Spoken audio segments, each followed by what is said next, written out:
So hello guys and welcome to another blog. ये वाली bike है बजाज की पल्सर 125 है ना। सबसे पहले अगर आप लोग इसके अगर हेडलाइट की बात करो है ना, तो यहाँ से ये पूरा ब्लैक है। ये आप लोग देख सकते हो जैसे कि ये मैट फिनिश टाइप का इसमें दिया गया है। और अगर मैं आप लोगों को अगर इसके लाइट अगर मैं जला के दिखाऊं, ऑब्वियसली अब इसमें अब एलईडी नहीं है क्योंकि ये कम्यूटर सेगमेंट वाली बाइक है ना, थोड़ी सी मतलब चीपर कॉस्ट में आती है, तो इस वजह से मतलब यहाँ पर बजाज ने थोड़ी बहुत कॉस्ट कटिंग इसमें की है। मड गार्ड की अगर आप लोग बात करोगे तो मड गार्ड बेसिकली इसमें यहाँ पर इसको कार्बन फाइबर इसको फिनिश देके रखा गया है। ये कार्बन फाइबर है नहीं है ना, प्लास्टिक का बेसिकली मड गार्ड है ना, जो कि मतलब काफी ज्यादा सॉलिड लग रहा है देखने में। सो बजाज के पल्सर 125 में बेसिकली इसका जो टायर सेक्शन मिलता है ना, वो मिलता है 80/117। मतलब इस वाले बाइक का जो फ्रंट टायर है वो बेसिकली 17 इंचेस का है। अब इस वाले बाइक का जो लुक है ना, वो भाई साहब वो काफी ज्यादा वो सही लगता है सामने से बेसिकली इस वाले बाइक का जो लुक है वो काइंड ऑफ पूरा ब्लैकआउट लगता है। अगर आप लोग इस वाले पोर्शन को अगर छोड़ दो तो ये पोर्शन ये पूरा black black black black black हर जगह एकदम ब्लैक है। मड गार्ड भी एकदम ब्लैक है, इधर भी ब्लैक है। ये मतलब ये ऑब्वियसली अब इसमें तो रहना है। फ्रंट साइड में इसमें बेसिकली हैलोजन इसमें दिया गया है। इसमें एलईडी लाइट जो है वो नहीं दी गई है क्योंकि ऑब्वियसली कॉस्ट कटिंग, बजाज को इसमें कॉस्ट इसमें काटना था तो बजाज ने काट दिया कॉस्ट। इसी के साथ ही साथ अगर आप लोग यहाँ पर देखोगे तो ये है बेसिकली इसका DRL है ना, जो कि obviously day time running light है। सो साइड से इस वाले बाइक का जो लुक है ना, वो काइंड ऑफ नेटिव पल्सर जो आती थी पहले है ना, पल्सर 150 या पल्सर 180, उससे काफी ज्यादा सिमिलर है इसका लुक। पल्सर का बेसिकली एक लुक एक आता है जो कि मतलब प्रॉपर पल्सर इश वाला लुक लगता है, वो लुक बेसिकली बजाज ने इस वाले बाइक में दिया है। इस वाले बाइक के हेडलाइट को ऐसा मतलब हल्का से इसमें कर्व इसमें देखिए। सीट के बारे में अगर आप लोगों को बात करो तो ये वाली है बेसिकली सिंगल सीट है ना। इसमें आप लोगों को एक और इसमें आप लोगों को ऑप्शन देखने के लिए मिलता है, वो ऑप्शन मिलता है डबल सीट का है ना, मतलब स्प्लिट सीट। सो ये तो हम लोगों ने बात कर ली बेसिकली इस वाले बाइक के साइड लुक की। अभी हम लोग बात करते हैं इस वाले बाइक के इंजन की। सो ये वाले जो आप लोग जो इंजन देख रहे हो ये बेसिकली है 124.4 या ऐसी करके समथिंग सीसी का इस वाले बाइक का जो इंजन है ना। एंड ऑब्वियसली 125 तो 125 पूरा सीसी नहीं है, 124 समथिंग है। ये वाला जो इंजन है ये बेसिकली जो पावर प्रोड्यूस करता है वो प्रोड्यूस करता है 11.64 bhp के पावर एट 8500 RPM है ना, जो कि मतलब एक 125 सीसी वाले बाइक के हिसाब से काफी ज्यादा सही पावर है। एंड जो टॉर्क क्रिएट करता है ये वाला इंजन, वो क्रिएट करता है 10 न्यूटन मीटर का टॉर्क। अगर आप लोगों के इसके स्पेक्स के बारे में अगर बात करोगे, इंजन के स्पेक्स के बारे में, तो इंजन के स्पेक्स में बेसिकली जो 125 सेगमेंट जो होता है ना, उससे पावर और टॉर्क जो है वो हल्का सा ज्यादा ही मिल रहा है बाकी दूसरे बाइक से। ऑब्वियसली पल्सर है, अब पल्सर को भाई जो चलाने का जो मजा आता है ना, वो बहुत ही ज्यादा तगड़ा आता है। और वो जो फील होती है ना पल्सर वाली फील, वो फील इस वाले बाइक में एकदम बखूबी देखने के लिए मिलती है। अगर आप लोग इस वाले बाइक के अगर गियर सिस्टम के बारे में अगर बात करोगे, तो ये वाले बाइक का जो गियर सिस्टम है वो बेसिकली 1 डाउन है, बाकी 4 अप है। 5 स्पीड का गियर बॉक्स इसमें लगा हुआ है। ऑब्वियसली इस वाले बाइक में आप लोगों को जो है वो कोई भी कार्बोरेटर का नॉब आप लोगों को देखने के लिए नहीं मिलेगा, जो कि मतलब पहले मिलता था, क्योंकि अब इस वाले बाइक में जो है वो फ्यूल इंजेक्शन का अब यूज अप करने लगे हैं बजाज है ना, जिससे कि इस वाले बाइक का जो माइलेज है वो बेटर मिलता है। अब इंजन की अब हम लोग बात करिए तो अब बात करते हैं बेसिकली इसके माइलेज की है ना, कि आप लोगों को बेसिकली इस वाले बाइक में क्या माइलेज आप लोगों को देखने के लिए मिलेगा। जो बजाज जो क्लेम करता है इस वाले बाइक में माइलेज, वो क्लेम करता है 57 kmpl का माइलेज, मतलब जो कि ऑब्वियसली बहुत ही ज्यादा बढ़िया माइलेज है 125 सीसी वाले इंजन के हिसाब से। लगभग इस वाले सेगमेंट में सारी ही जितने भी मोटरसाइकिल होंगी वो सभी ऐसे माइलेज देंगी आप लोगों को। एक्यूरेट जो माइलेज है वो मैं आप लोगों को मैं अभी तो नहीं बता पाऊंगा क्योंकि ऑब्वियसली ये बाइक जो है ये एकदम ब्रांड न्यू है, लेकिन अगर आप लोगों को अगर मोटा मोटा बताऊं तो आप लोगों को लगभग 50, 55, 60 तक का माइलेज जो है वो देखने के लिए मिल सकता है। अगर आप लोगों को मेरे अगर फॉलोवर होगी तो आप लोगों को पता होगा मेरी बजाज V15 जो है ना, वही मुझे 60 का वो मुझे माइलेज देती है, तो ये तो भाई ये और ज्यादा माइलेज देगी। सो ये तो हो गई इसके माइलेज की बात। अभी हम लोग बात करते हैं बेसिकली इस वाले बाइक की परफॉर्मेंस की, जो एक्चुअल परफॉर्मेंस आप लोगों को देखने के लिए मिलेगी जब आप लोग इस वाले बाइक को चलाओगे तब। सो जो एक्चुअल परफॉर्मेंस जो आप लोगों को देखने के लिए मिलेगी ना, उसका मैं आप लोगों को मैं एक छोटा सा मैं एक एग्जाम्पल दे रहा हूँ है ना। मैंने इस बाइक को मैंने पर्सनली चलाया है ना, खूब चलाया। मुझे जहाँ तक मुझे समझ में आया है कि इस वाले बाइक का ना पिकअप बहुत ही ज्यादा तगड़ा है। अगर आप लोगों की बात करो इसके नॉर्मल 0 से 60 तक जाने में तो वो आप लोगों को काफी ज्यादा तगड़े तौर पे, मतलब काफी ज्यादा अच्छे पिकअप के साथ आप लोगों को जो है वो देखने के लिए मिल सकता है। मतलब आप लोग जो है वो जैसे आप लोग अपने बाइक का आप लोग ऐसे खींचोगे है ना, बाइक तुरंत भागेगी भाई, बिना रुके बिना झिझके। जो पल्सर इश वाली जो मैं फील की जो मैं बात कर रहा हूँ ना, वो फील जो है वो आप लोगों को बेसिकली इस वाले बाइक में देखने के लिए मिलेगी, क्योंकि ऑब्वियसली पल्सर है भाई साहब। पल्सर को हमेशा मतलब कभी भी अंडर एस्टिमेट इसको नहीं करना चाहिए। तो बाइक का जो पिकअप है ना, और इसकी जो परफॉर्मेंस है वो आप लोगों को 60-70 तक तो आप लोगों को एकदम बखूबी एकदम देखने के लिए मिलेगी। लेकिन जैसे आप लोग अपने बाइक से आप लोग 80 किलोमीटर पर आवर का आप लोग जैसे आप लोग स्पीड पकड़ोगे, 80 किलोमीटर पर आवर के बाद वो जो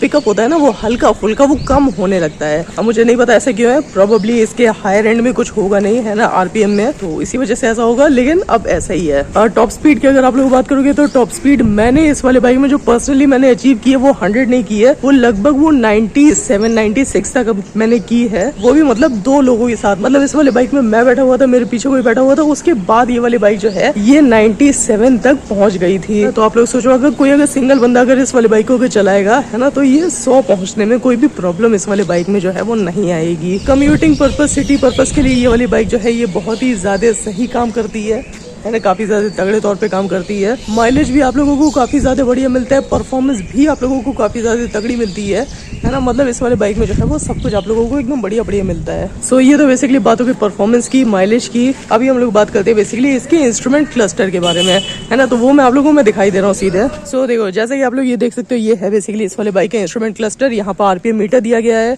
इसको अगर ऑन अगर करेंगे तो ये फुल स्वाइप करता है, और यहाँ पर बेसिकली इसका आरपीएम मीटर है, यहाँ पे किलोमीटर है, यहाँ पर आप लोगों का ओडोमीटर है, यहाँ पर ये माइलेज भी बताता है किलोमीटर पर लीटर की कितना माइलेज मतलब आप लोगों की बाइक जो है वो आप लोगों को देगी।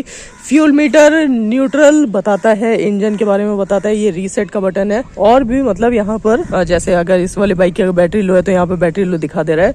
इंस्ट्रूमेंट क्लस्टर जो है वो बहुत ही ज्यादा पल्सर टाइप का है ना, मतलब काफी ज्यादा सही है। पार्शियल एनालॉग पार्शियल डिजिटल है ना, which is a very good thing according to a Pulsar motorcycle है ना, क्योंकि इस वाले बाइक में मतलब दोनों चीज की जो है वो इक्वल अमाउंट में रिक्वायरमेंट होती है। इस वाले बाइक का जो शीशा है वो मुझे मतलब दूसरे पुराने बाइक्स की मुझे याद दिलाता है। व्यू काफी ज्यादा अच्छा दिखाता है पीछे का है ना, उसमें कोई भी उसमें दिक्कत नहीं होती है।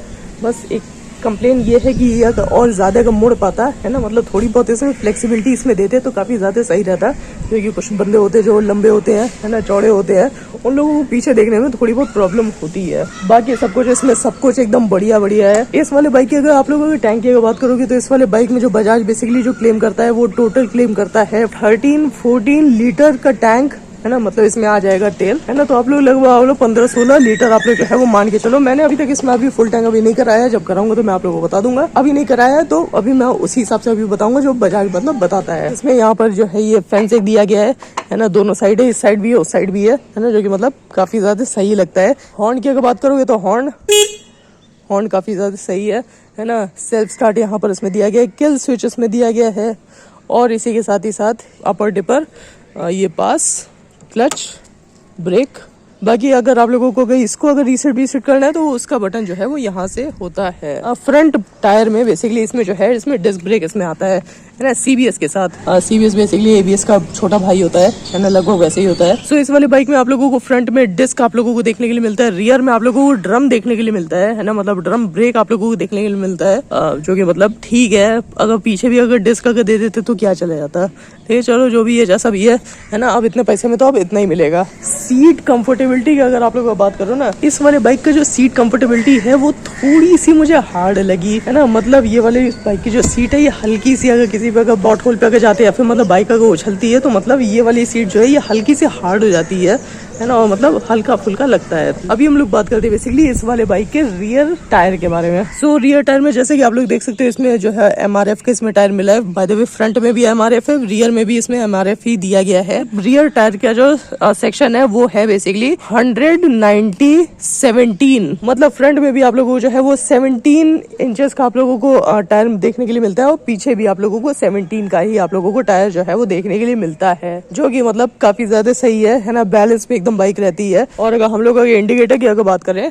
तो इंडिकेटर इस वाले बाइक का कुछ ऐसा चलता है ना, सिंपल है, कुछ ज्यादा कुछ फैंसी नहीं है। इसी के साथ ही साथ आप लोगों को बेसिकली देखने के लिए मिलता है यहाँ पर ये मड गार्ड, और बेसिकली फेंडर टाइप के इसमें दिया गया है पीछे के साइड में, है ना, जो कि मतलब इस वाले बाइक के लुक को काफी ज्यादा अच्छा बना देता है। अच्छा बनाने के साथ ही साथ ये जो है ये बहुत सारी मिट्टी धूल वूल जो है वो मतलब जितना भी कीचड़ होता है वो सब अपने ऊपर ले लेता है, जैसे कि आप लोग देख सकते हैं पूरा भरा हुआ है भाई। सो अभी हम लोग बात करते हैं बेसिकली इस वाले बाइक के साइलेंसर की, है ना, क्योंकि भाई मुझे पल्सर की जो एक जो बात लगती है ना, जो कि मतलब काफी ज्यादा सही बात लगती है, वो बात होती है बेसिकली बाइक के साइलेंसर की साउंड।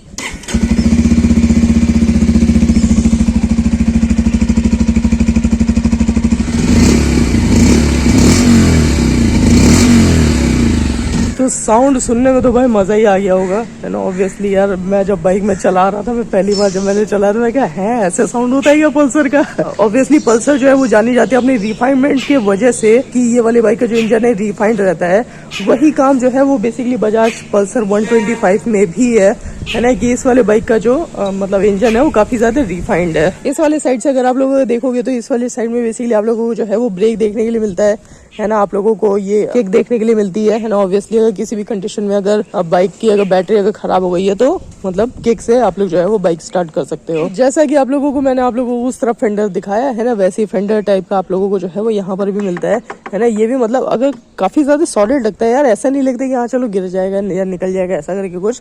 पल्सर की बैचिंग यहाँ पर ये छोटा सा एक एक्सेसरीज यहाँ पर लगा हुआ है ऑलरेडी। सीट हाइट की अगर आप लोगों को बात करो तो सीट हाइट है इसकी 790 mm ना, जो कि मतलब ठीक ठाक है कम्यूटिंग मोटरसाइकिल के हिसाब से। इसी के साथ ही साथ ये बेसिकली था बजाज के पल्सर का छोटा सा हैंड्स ऑन रिव्यू। लगभग मैं आप लोगों को जो है वो मैं सब कुछ मैं बजाज के पल्सर 125 के बारे में मैं आप लोगों को मैं लगभग मैं सब कुछ मैं बता चुका हूँ। इस वाले मोटरसाइकिल में बेसिकली आप लोग जो है वो सिटी में आप लोग बहुत अच्छे से आप लोग कम्यूट कर सकते हो। बाइक बहुत ही ज्यादा अच्छे से भाग रही है भाई, है ना। बाइक बिना रुके भाग रही है, बहुत ही ज्यादा तगड़े तौर पे भाग रही है। वो पल्सर वाला जो फील है वो बेसिकली इस वाले बाइक में एकदम भरपूर मिल रहा है। सीसी पे मत जाओ कि सीसी कम है, पल्सर नाम ही काफी है। कम्यूटिंग पर्पस के हिसाब से ये वाली बाइक जो है काफी ज्यादा सही है। माइलेज आप लोगों को इसमें अच्छा खासा आप लोगों को मिलता है ना। और कम्यूटिंग में और क्या चाहिए, माइलेज चाहिए होता है। माइलेज ये वाली बाइक जो है वो आप लोगों को लगभग 60 का आप लोगों को एकदम आराम से दे देगी, है ना, बिना किसी पछड़े में पड़े हुए। माइलेज सही है, परफॉर्मेंस सही है, कम्यूटिंग पर्पस के लिए एकदम